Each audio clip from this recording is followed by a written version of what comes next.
एक गांव में एक व्यापारी रहता था।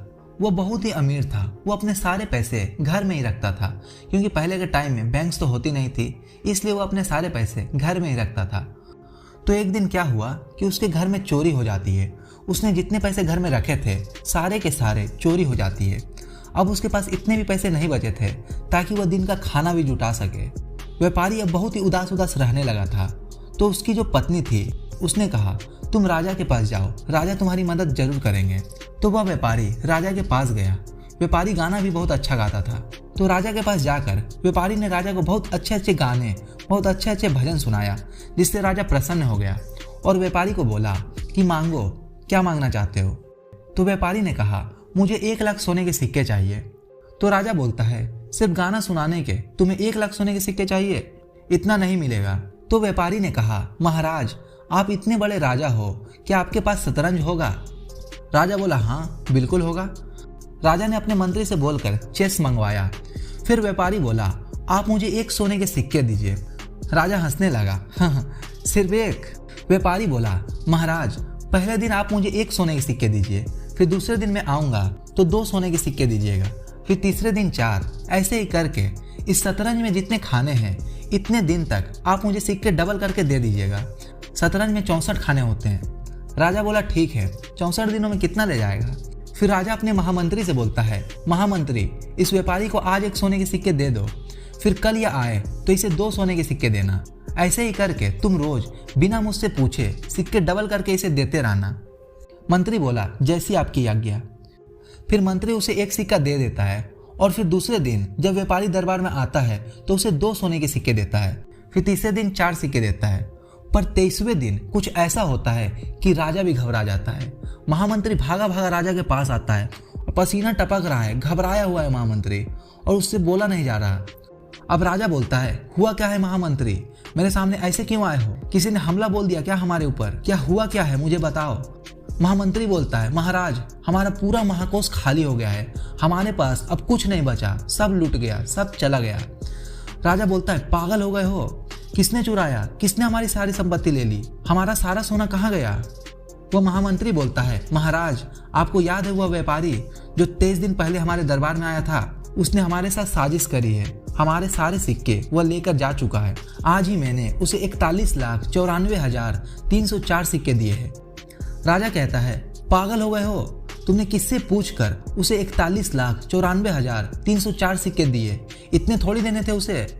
महामंत्री बोलता है, महाराज आपको अपना वचन याद नहीं है? आपने बोला था कि मुझसे बिना पूछे उसे हर रोज सिक्के डबल करके दे देना। मंत्री बोलता है, मैंने बिल्कुल वैसा ही किया महाराज। मैंने पहले दिन उसे 1 सिक्का दिया था, दूसरे दिन 2, फिर तीसरे दिन 4, चौथे दिन 8 दिए, 5वें दिन 16 दिए, 8वें दिन तक कुल 128 सिक्के दिए थे। तो राजा कहता है, बाकी के कहाँ गए? महामंत्री कहता है, महाराज आगे तो सुनिए। 9वें दिन तक तो उसे 256 सिक्के गए थे, पर 16वें दिन तक उसे 32,000 से ज्यादा सिक्के चले गए। इसी तरह 17वें दिन 65,000 से ज्यादा सिक्के दिए। उसके बाद डबल होना शुरू हो गया महाराज। 18वें दिन मुझे लगा कि यह बहुत ज्यादा सिक्के ले जा रहा है, क्योंकि 1,31,000 से ज्यादा मैंने उसे सिक्के दे दिए थे। और उसके बाद 19वें दिन 2 लाख से ऊपर, 20वें दिन 5 लाख से ऊपर, 21वें दिन 10 लाख से ऊपर और 22वें दिन 20 लाख से ऊपर। 20 लाख सिक्के देने के बाद हमें लगा कि अभी हमारे पास बहुत सिक्के हैं, पर आज मैंने जब उसे 41 लाख से ज्यादा सिक्के दिए, मैंने देखा कि अब राजकोष में कुछ नहीं बचा, और इसलिए मैं आपके सामने आया हूँ। अब अगले दिन वह 83 लाख से ज्यादा सिक्के लेने आ रहा है महाराज। इतना पैसा, इतना सिक्का हम कहाँ से लेकर आएंगे? अब राजा को समझ नहीं आता कि उसके साथ हुआ क्या। पूरी रात राजा को नींद नहीं आती। अब अगले दिन जब दरबार में वह व्यापारी आता है, राजा अपने सिंहासन छोड़कर उसके कदमों में गिर जाता है और बोलता है, मैंने आपको वादा किया था कि हर रोज 64 दिन तक मैं आपको सिक्के डबल करके दूंगा, पर मुझे पता नहीं था। उस दिन दरबार में आपने मुझसे 1 लाख सिक्के मांगे थे। इतनी बड़ी भूल हो गई। मुझे उस दिन आपको 1 लाख सिक्के दे देने चाहिए थे। मुझे पता नहीं था कि आप इतने बड़े ज्ञानी हो। आपने मुझसे बोला कि 64 दिनों तक सिक्के डबल करके देना। कल मेरे महामंत्री ने मुझसे कहा कि राजकोष खाली हो चुका है। अब हमारे पास इस सिंहासन के अलावा आपको देने के लिए कुछ भी नहीं है, क्योंकि हमारे राज्य में अब इतने सिक्के नहीं है आपको देने को। अब आप मेरा सिंहासन ग्रहण करें। यहाँ पर डेली पैसे डबल हो रहे थे, मतलब कि रोज का 100% का रिटर्न हो गया, जो कि ऐसा रियल लाइफ में होता नहीं है। यह तो हो गया एक कहानी, लेकिन आप इस कंपाउंडिंग के मैजिक को अपनी असल जिंदगी में कैसे अप्लाई कर सकते हो? तो मान लो आप और आपका दोस्त 1-1 लाख रुपए किसी इंडेक्स फंड में डालते हो जहां पर 15% का रेट ऑफ इंटरेस्ट मिलता है। तो 1 साल बाद आपके दोस्त को 1 लाख का 15% यानी 15,000 का इंटरेस्ट मिलता है और आपको भी 1 साल बाद 15,000 का इंटरेस्ट मिलता है। फिर आपके दोस्त ने उस 15,000 को फ्री मनी मान के विड्रॉ कर लिया, लेकिन आपने उसे विड्रॉ नहीं किया, आपने फिर से उसे री इन्वेस्ट कर दिया। फिर दूसरे साल फिर से आपके दोस्त को 15,000 का इंटरेस्ट मिला, लेकिन आपको दूसरे साल 15,000 का इंटरेस्ट नहीं बल्कि 17,250 रुपए का इंटरेस्ट मिला, क्योंकि आपके दोस्त ने पहले 15,000 को विड्रॉ कर लिया था। इस वजह से आपके दोस्त को 1 लाख का 15% मिला, लेकिन आपको 1 लाख का नहीं बल्कि 1,15,000 का 15% मिला, जो कि होता है 17,250 रुपए। इसी तरह आप 10 सालों का चार्ट देख सकते हो।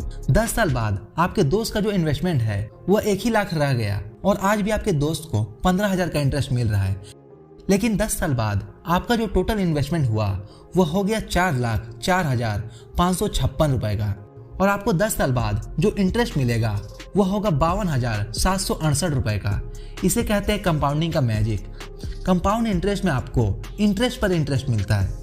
आपका जो दोस्त है वह सिंपल इंटरेस्ट के नियम से जी रहा है, लेकिन आप स्मार्ट हो, अब कंपाउंड इंटरेस्ट के रूल से जी रहे हो।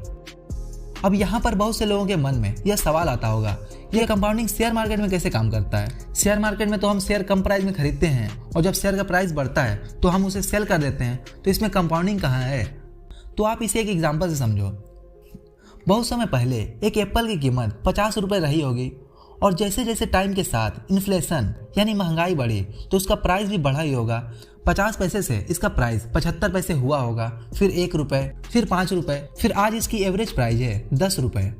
तो यहाँ पर समझने वाली बात यह है कि जब इस एप्पल की प्राइस 50 पैसे थी तो इसकी प्राइस भी 50 पैसे के हिसाब से बढ़ रही थी, लेकिन आज इसकी प्राइस 10 रुपये है, तो फ्यूचर में इसकी प्राइस भी 10 रुपये के हिसाब से बढ़ेगी, ना कि 50 पैसे के हिसाब से।